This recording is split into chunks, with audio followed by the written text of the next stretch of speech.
A rich man's CEO walked into a courthouse for business, but left with a 5-year-old girl who whispered, "My parents don't love me." He had no idea that single moment would change all their lives forever. He had no intention of stopping that day.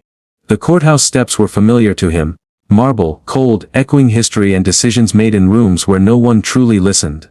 For most, the place felt heavy. To him, it was just business. Another property deal. Another partnership settlement. Another opportunity to keep building what he'd spent decades creating. His car pulled to a slow stop in front of the courthouse. A black SUV, clean, bulletproof, expensive but not flashy. A driver in a suit stepped out to open his door. But he waved him off. He preferred walking the last few feet. It kept him grounded. Or at least reminded him that his shoes still touched the same pavement everyone else walked on. That's when he saw her. A little girl sitting alone on the wide steps, legs pulled to her chest, arms wrapped around them tightly like they were the only thing holding her together. She wasn't crying. Not loudly anyway. Just staring straight ahead, her face stiff, her eyes too empty for someone so young. He almost kept walking. He really did. But he stopped instead. Maybe it was instinct. Maybe it was memory. Maybe it was guilt. Or maybe it was just the sound, something between a hiccup and a whisper, that made him pause. She didn't look up when he approached. He crouched down a few feet away, not too close. Not wanting to scare her. "Are you waiting for someone?" he asked gently. She didn't answer right away. Then, after a long pause, she turned her face slightly and said something so soft, he barely caught it. "My parents don't love me." He blinked. The words weren't loud. They weren't dramatic. But they hit harder than anything he'd heard in years. "Why do you say that?" he asked. She shrugged, still not looking at him. "They said I talk too much. They said I ruin things." He sat down fully on the step beside her, his expensive suit creasing against the rough stone. He didn't care. "How old are you?" he asked. "5, she replied. "Where are your parents now?" She pointed toward the courthouse doors. "Inside. They said I wasn't allowed to come in. They told me to sit and be quiet." He looked at the tall glass doors. People came and went, busy, distracted, stressed. No one noticed her. No one stopped. "What are they doing in there?" She hesitated. "They're getting unmarried." He felt something twist in his chest. She continued, still calm, still too grown for her age. "They fight a lot. They said I'd live with whoever didn't get too tired." He couldn't look at her, not yet. The way she spoke, the way she didn't cry. "Have you eaten anything today?" She shook her head. He stood slowly. "Come with me. Just for a minute." She looked up then. For the first time, her eyes weren't just sad. They were tired. Like she'd already lived through more than most people twice her age. He reached out his hand. She took it. For they walked 2 blocks to a small cafe around the corner. He ordered grilled cheese, fruit milk, nothing fancy. Just real food. She sat quietly across from him, swinging her legs under the table, her hands folded neatly in her lap. "Do you like grilled cheese?" he asked. She nodded. "Do you have a name?" "Lina." "That's a nice name." She didn't respond. He didn't push. The food came. She didn't wait. She ate like someone who hadn't had a real meal in days. He watched, still saying nothing. After she was done, she wiped her mouth with the napkin and looked at him. "You're not scary," she said. He smiled softly. "I try not to be. My mom says men in suits only care about money." He raised an eyebrow. "Do you think that's true?" "I don't know," she said. "You bought me lunch." He leaned back in his chair. "I did. And I can buy you dinner too. But more than that, I want to make sure you're safe." She looked down at her shoes. "My parents don't want to keep me," she said. He leaned forward. "Lina. Sometimes grown ups say things when they're sad or angry. And sometimes they don't know how to be parents." She looked up at him again. Her eyes filled slowly with tears. "Then why did they have me?" she whispered. He didn't have an answer. Not one she needed to hear right now. Back at the courthouse, he didn't return to his meeting. Instead, he walked Lina back to the steps and sat with her until the doors opened. Her parents came out separately. First the mother. She looked exhausted, her makeup smudged, heels clicking angrily on the pavement. She spotted Lina and didn't break stride. Just grabbed her arm and pulled. but the man stood up. "Excuse me," he said. The mother turned. "What?" He kept his tone calm. "Are you this girl's mother?" She looked him up and down. "Who are you?" He ignored the question. "You left your daughter alone outside the courthouse." "It's none of your business." "She's 5. The woman scoffed. "We were in court. She couldn't come in. There are staff here. Security. Waiting areas. You could have asked someone to watch her. We didn't have time." She snapped. "Look, I don't know who you are or what you think you're doing, but you need to back off." "I'm not trying to interfere," he said. "I just want to make sure she's safe. She's fine." She pulled Lena harder. The little girl stumbled. Before he could say anything else, the father appeared. "What's going on?" he asked. "Some stranger thinks he can parent better than us." The mother snapped. The father looked at the man. Then at Lena. "She told me she thinks you don't love her," the man said quietly. The father blinked. "She says that all the time. She's dramatic. She's 5. The man repeated. The father shrugged. The man stepped closer. "What are your plans now?" The father rubbed his temples. "I don't know. We're trying to figure it out. Her mom doesn't want her full time. I can't take her either. My work schedule." "She's not a package," the man said sharply. Silence. Lena stood still, not crying. Just watching. "I'm not trying to take her," the man said. "But I know people. There are options. If you need help. We don't need your charity," the mother said. "She's our responsibility." "Then act like it." That hit. The parents stared at him. Then at each other. Finally, the mother muttered, "I need to go. I have a flight." She walked off without saying goodbye to Lena. The father stood awkwardly. "She can stay with me tonight," he mumbled. "I'll figure out something tomorrow." He reached for Lena's hand. She didn't move. The man crouched down beside her again. "Do you want to go with him?" She looked at her father, then back at the man. "No," she said softly. The father sighed. "Fine, I'll call someone. You deal with her tonight. You think you're a hero, be my guest." He walked off. The man stood in silence, holding Lena's small hand. She looked up at him. "Where do I go now?" He exhaled slowly. "You come with me." He didn't sleep that night. The apartment was quiet, but his mind wasn't. He sat in the living room, lights off, phone in his hand, screen dark. The city outside was still awake. Horns, voices, a distant siren. But inside, it felt like time had stopped. He looked toward the hallway. The bedroom door was slightly open. The girl, no, the child, was in there. She'd fallen asleep without a word, curled up on top of the covers like she wasn't sure she was allowed to get under them. He'd given her a blanket. She said thank you in a whisper. And then nothing. Now, hours later, he was still in the same spot. Trying to understand why this one day, this one moment, had shifted something in him. Her words replayed over and over again. "My parents don't love me." He didn't know how to unhear that. In the morning, she was already awake. She was sitting cross-legged on the bed, her small hands folded in her lap. The blanket had fallen off to the side. Her eyes moved to the door when he knocked gently. "I made some toast," he said. "And orange juice." She nodded. She didn't move.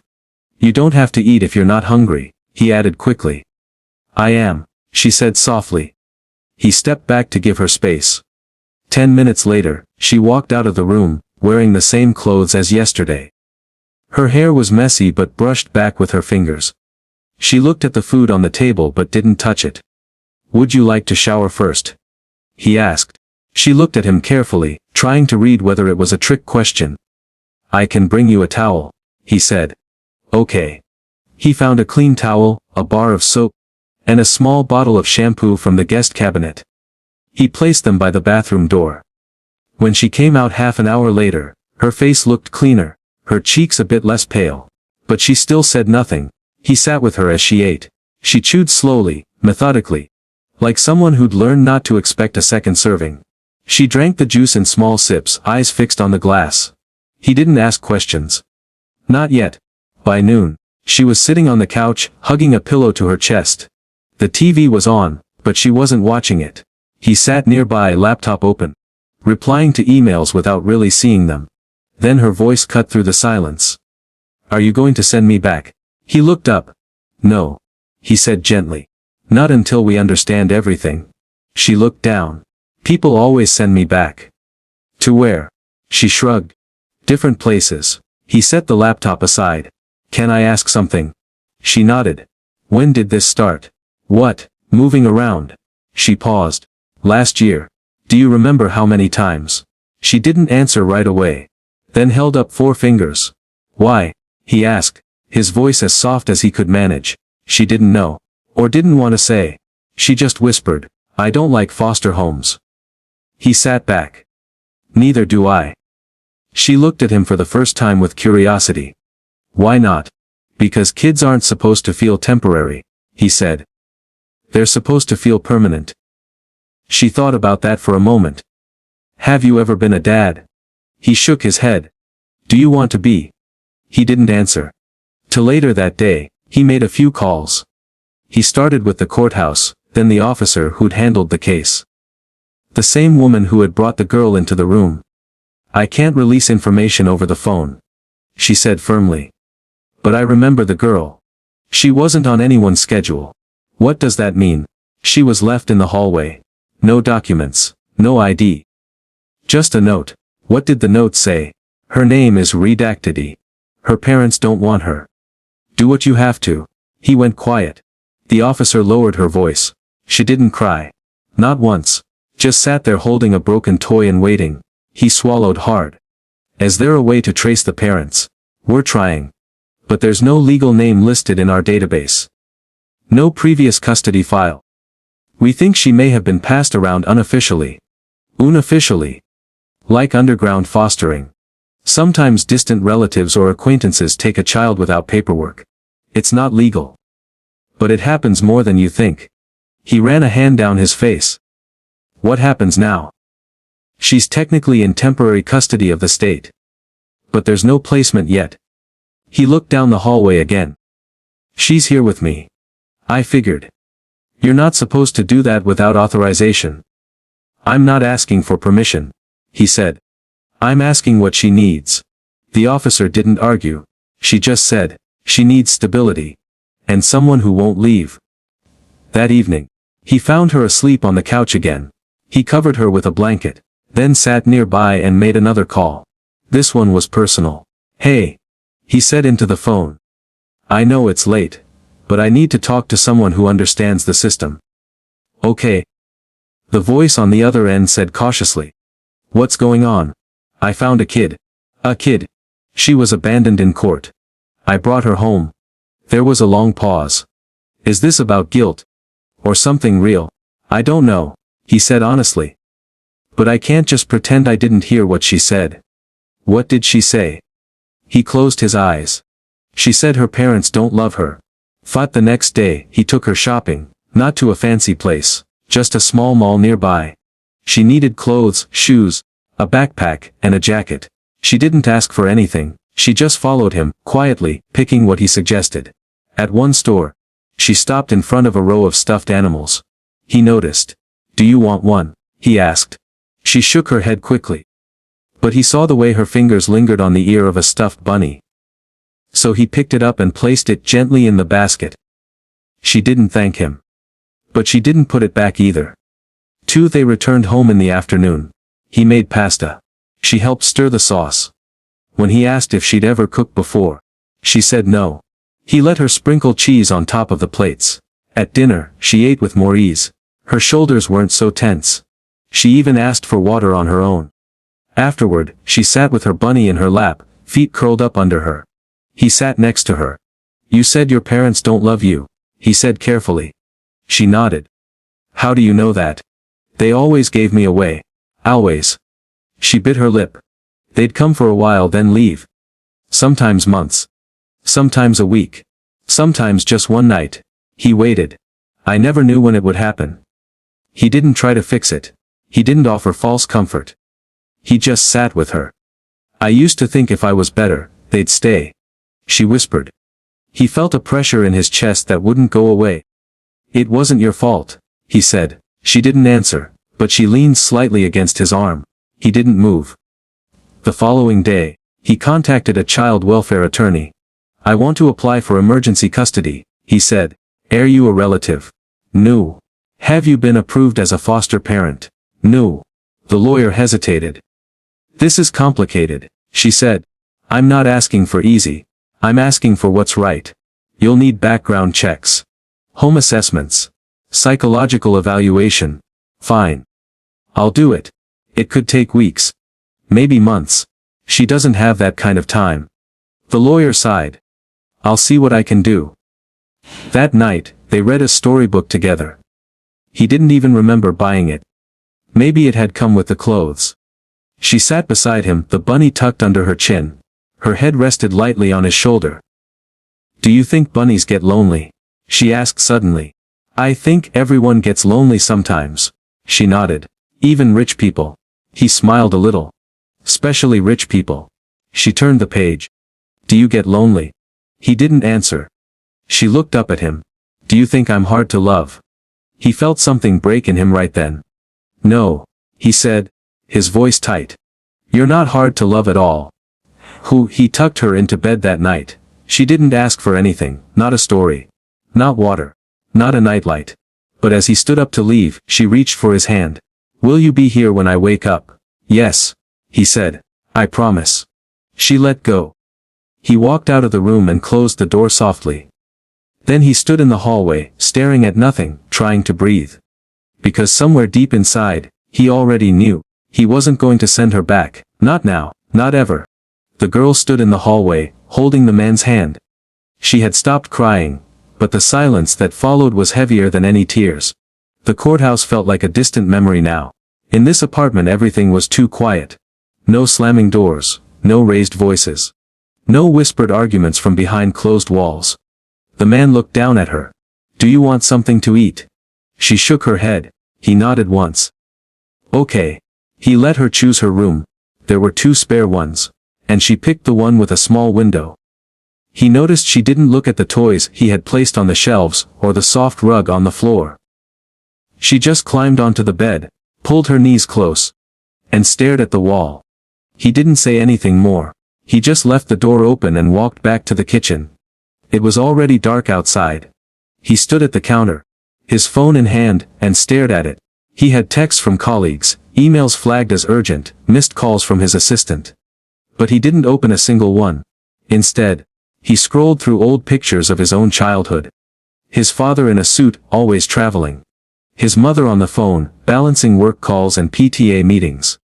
He remembered sitting at the top of the stairs once, watching them argue. He had promised himself that if he ever had a family, things would be different. And now, somehow, there was a child sleeping in the room down the hall. One he hadn't planned for. One who wasn't even his. But maybe that was the point. He didn't sleep well that night. He kept checking on her, every hour. She hadn't moved from her position, curled in the corner of the bed, blanket untouched. At dawn, he made toast and eggs. He knocked softly and stepped into her room. She was awake. Her eyes were open, red from the night before. I made breakfast, he said. She sat up but didn't reply. You can wash your face first, he added gently. There's a towel in the bathroom. The one with the green door. She slid off the bed and walked past him without a word. By the time she came to the table, he had already poured juice and sliced some fruit. She didn't say anything, just sat down and started to eat. Slowly. Quietly. He sat across from her. You don't have to talk, he said. But if you ever want to, I'll listen. She didn't nod or look up. But she didn't flinch either. It was a start. Later that morning, he made a few calls. He called his assistant, and asked for the rest of the week to be cleared. Then he called someone he hadn't spoken to in years. A family lawyer. I need to know what happens if a child refuses to go back to her parents. He asked. There was a pause on the line. Is this theoretical? The lawyer asked. No. Is the child in danger? Not physical. But, she's not okay. Has child services been involved yet? Yes. They called me. Then you'll need to file for emergency guardianship. Temporary, at first. You'll also need to show you can provide stability. I can, he said quickly. The lawyer's voice softened. It's not just about finances. It's emotional. Routine. Trust. He looked toward the hallway. I understand. They agreed to meet the next morning. He hung up and sat down on the couch, hands clasped tightly. This wasn't just an act of kindness anymore. It was a commitment. A choice. He stood up and walked to her room. She was sitting on the floor this time near the window. Want to go for a walk? He asked. She looked at him for a second. Then nodded. They didn't go far. Just down the block, then through a small park. There were other children there, laughing, playing on swings. She watched them but didn't move to join. He bought her ice cream from a nearby cart. When she took it, she whispered, "Thank you." His chest tightened.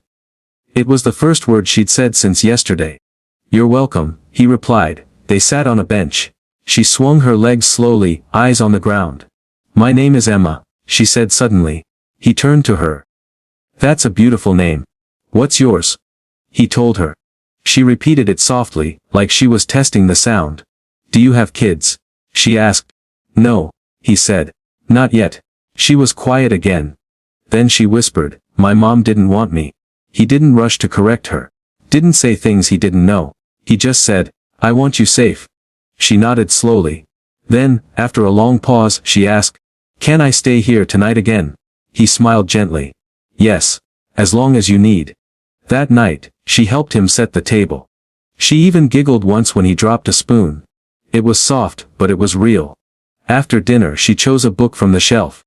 He sat on the floor while she sat cross-legged on the couch, and he read aloud. By the third page, she had leaned against the cushion, eyes heavy. He lowered his voice, finishing the chapter as she drifted off. He didn't carry her to bed. He just pulled the blanket around her, and turned off the light.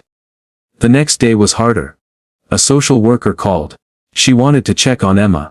The man agreed. When the woman arrived, Emma hid behind him. She didn't want to talk. "She's not ready," he said. The worker nodded. "Can I see where she sleeps?" He led her to the room. Everything was clean, warm, and organized. "You've done a good job," she said. "But it's still early. Courts will want more." "I'm filing for temporary guardianship," he said. She looked surprised. "Are you sure? This can get complicated." "I'm sure." She made a few notes. Then she said quietly. She told the intake officer that she hears her parents say she's too much. That she ruins everything. He didn't reply. "She's trying to unhear it," the worker added. "But children don't forget things like that." After she left, he sat with Emma by the window. "They came here once," she said. "Before the courthouse. They said if I behaved, they'd take me back." "Did they?" She shook her head. "They left when I asked if they loved me." His throat tightened. "That's not your fault." She looked up at him. "Why do you care?" He didn't answer right away. Then he said, "Because someone should have cared for me when I was your age. And because I see you. And you matter." She blinked. Then, slowly, she reached out and took his hand. He bought a night light for her room that evening. It glowed soft and blue. She liked it. Said it looked like the sky underwater. He didn't ask if she was scared of the dark. He just said, "I'll keep the door open." Later, he sat at his desk, the guardianship papers spread out in front of him. There were forms, background checks, proof of income, and letters of intent. He filled out every page. And when he got to the part where it asked, "Why do you wish to care for this child?" he paused. He thought about her laugh. Her silence. Her bravery. Then he wrote, "Because no child should feel unloved. And she deserves more than what the world has given her. I can't undo the past. But I can promise she'll never face the future alone." The lawyer called the next morning. "We'll submit today," he said. "Expect a court date soon." The man nodded. He hung up and went to check on Emma. She was coloring at the table. She had drawn a house. With a small figure at the window, and a tall one standing beside her. He sat next to her. "Is that me?" he asked. She nodded. "And is that you?" She nodded again. He smiled. "You're really good at this," he said. "I want to be an artist one day," she said softly. "Maybe sell pictures. You can be anything you want." She tilted her head. "Even a pilot. Even that." She grinned. And in that moment, it was like the light had come back into her eyes. Not all of it. Not yet. But enough. That night, as he tucked her in, she whispered, "I had a dream yesterday." "What was it about?" I was standing in a storm. And someone gave me an umbrella. Was it me? She smiled. Yes. He brushed her hair back gently. Then let's make sure you never have to stand in the rain alone again. She nodded and closed her eyes. And he sat there, long after she fell asleep, watching the soft rise and fall of her breath. The apartment wasn't empty, not really. It was full of something else now. Hope, too. The apartment wasn't empty, not really. There were signs of life. A pair of small shoes by the door. A blanket folded too neatly on the couch. A glass with half-melted ice left on the kitchen counter. He stood in the doorway for a moment, holding the key that the landlord had given him. The space was quiet. Too quiet. Not the kind of quiet that calms. The kind that echoes. He walked in slowly. The girls followed, their steps hesitant, small. The older one looked around with wide eyes, holding her sister's hand tightly. The younger girl clung to a small stuffed animal someone had given her at the courthouse. This is home for now, the man said softly. They didn't answer. But they walked inside. He had asked the landlord to make sure it was clean. That there was food in the fridge. That the beds had fresh sheets. There were 2 bedrooms. One with a bunk bed, the other with a desk and a simple single bed. He showed the girls their room first. They both stepped in, looking around like they didn't want to touch anything. Can we stay together? The older one asked. Of course, he said. That's your room. Both of you. She nodded. The younger one climbed onto the bottom bunk and sat there silently, hugging her knees. He walked back into the living room and sat down, exhaled. He was a CEO, a man who ran companies, made hard decisions, signed contracts worth millions. But this was something else. There was no script, no boardroom, no assistants. Just 2 little girls who had somehow ended up in his life. And he couldn't stop thinking about what the younger one had whispered. My parents don't love me. He hadn't asked what that meant. He didn't want to pressure her. But the words played in his mind like a song he couldn't turn off. That night, he didn't sleep much. He stayed on the couch, checking emails, pretending to work. But his eyes kept going to the closed door of their room. The next morning, he made toast. Burned it twice. Ended up pouring cereal into 2 bowls and setting them on the table. The girls came out together. The older one led, holding her sister's hand again. They sat. Ate quietly. You don't have to go to school yet, he said. We'll figure that out later. Okay. The older one said. He wasn't sure what else to say. So he just sat there with them, sipping coffee that had gone cold. Later that day, he got a call from the hospital. Their mother was recovering. The surgery had gone well. She was awake, weak, but asking about her daughters. He asked if he could bring them. The nurse said yes. When he told the girls, they didn't react much. The older one's face stayed still. The younger one blinked fast and nodded. They got dressed quickly. He helped them into the car and drove through the city, past the buildings and traffic, until they pulled up in front of the hospital. The girls were quiet in the elevator. When they stepped into the room, their mother was propped up by pillows. She looked thinner than before. But when she saw them, her eyes filled with tears. My babies, she whispered.